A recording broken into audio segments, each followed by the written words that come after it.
न्याय का क्षण, यमराज का दरबार मौन था।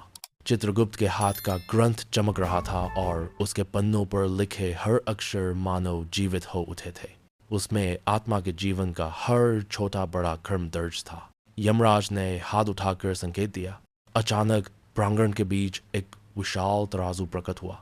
एक ओर सुनहरी आभा, दूसरी ओर काले धुएं की परत।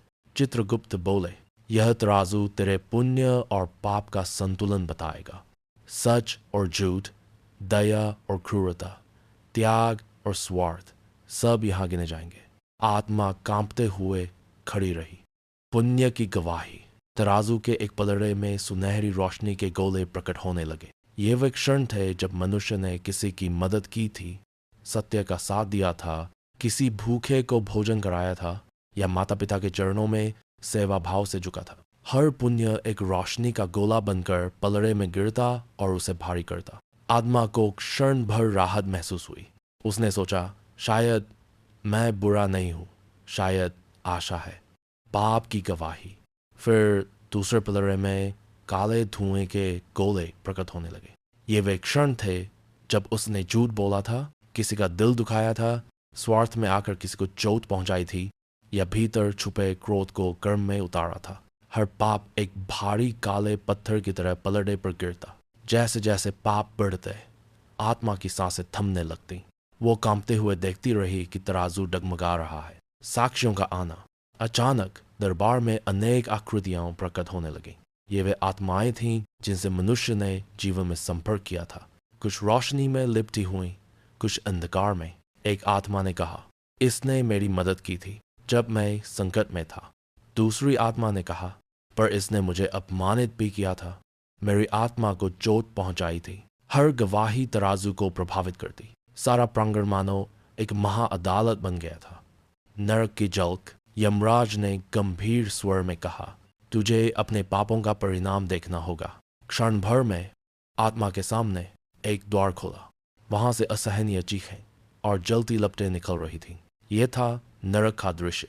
आत्मा ने देखा, कुछ आत्माएं उबलते तेल में डाली जा रही थीं, कुछ को लोहे की जंजीरों से बांधा गया था, कुछ पथरीले पहाड़ों से गिरती और फिर वही यातना झेलने लौट आती। हर यातना किसी विशेष पाप से जुड़ी थी। झूठ बोलने वालों की जीभें जलती थीं, धोखा देने वाले अंधेरे गड्ढों में गिरते रहते थे, क्रोध में दूसरों को पीड़ित करने वाले अब स्वयं पीड़ा में चिल्ला रहे थे। आत्मा कांप उठी। क्या यही मेरा भविष्य है? स्वर्ग की झलक। तभी दूसरा द्वार खुला। इस बार वहां से मधुर संगीत, पुष्पों की सुगंध और शांति की तरंगें बाहर आईं। ये था स्वर्ग का दृश्य। आत्मा ने देखा, हर ओर दिव्य बागान जहां अमर वृक्ष लहलहा रहे थे। झीलों में अमृत जैसा जल था और हवा में वीणा की धुन। कुछ आत्माएं वहां प्रसन्न चित्त विचरण कर रही थीं। उनके चेहरे पर असीम शांति और आनंद था। एक आत्मा मुस्कुराकर बोली, यहाँ वे आते हैं जिन्होंने दया, करुणा और सत्य का मार्ग अपनाया, जिन्होंने दूसरों को आंसू नहीं मुस्कान दी। आत्मा की आंखों में आंसू आ गए। काश मैंने और अधिक पुण्य किया होता। न्याय का निर्णय। अब तराजू पूरी तरह स्थिर हो चुका था। एक ओर रोशनी, दूसरी ओर अंधकार, और उसका झुकाव संतुलित नहीं था।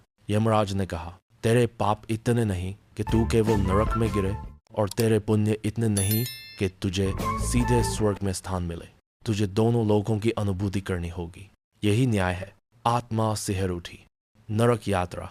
क्षण भर में आत्मा को अंधकार की ओर धकेल दिया गया।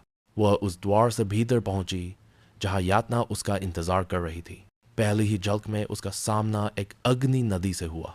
उससे उसमें से होकर गुजरना पड़ा। हर लहर जलन और पीड़ा देती, जैसे उसके पाप धो रही। फिर उसे पथरीले रास्ते पर चलाया गया जहां हर कदम पर नुकीले खोंटे आत्मा को चिरते। पर आश्चर्य यह था कि दर्द असहनीय होते हुए भी मृत्यु नहीं आती। आवाज आई, याद रख, ये पीड़ा तेरे ही कर्मों का परिणाम है। जो तूने दूसरों को दिया वही अब तुझे लौटाया जा रहा है। आत्मा चीखती रही, पर भीतर एक सत्य उभरता गया। हाँ, मैंने दूसरों को छोड़ दी थी और आज वही लौट रहा है। शुद्धि की प्रक्रिया। दिन रात का भान वहां नहीं था। हर यातना आत्मा के भीतर जमी अशुद्धियों को धो रही थी। धीरे धीरे आत्मा हल्की होने लगी। आवाज फिर गूंजी, अब तूने पाप का फल भोग लिया है, अब तेरे पुण्य की बारी है। स्वर्ग की ओर जा। क्षण भर में अंधकार लुप्त हुआ और आत्मा उजली रोशनी से भर गई। स्वर्ग यात्रा। स्वर्ग में प्रवेश करते ही आत्मा ने ऐसी शांति महसूस की जैसी कभी जीवन में नहीं पाई थी। मधुर गंध, दिव्य संगीत और हर ओर प्रेम का वातावरण। यह आत्माओं को विश्राम मिलता था। यह न पीड़ा थी न भय, केवल आनंद और करुणा। आत्मा को वहां विश्राम का अवसर मिला। उसने समझा कि दया और करुणा से ही वास्तविक सुख मिलता है। पुनर्जन्म का संकेत। कुछ समय स्वर्ग में रहने के बाद यमराज का संदेश आया। तेरे कर्म अब संतुलित हो चुके हैं। तेरे भीतर नई यात्रा का बीज है। तुझे पुनः जन्म लेना होगा क्योंकि तेरे कुछ अधूरे दौड़ और कर्तव्य शेष है।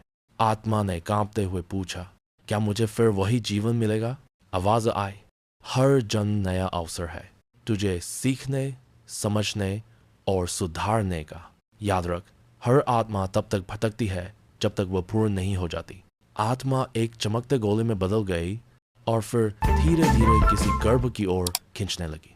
अगली यात्रा शुरू हो चुकी थी।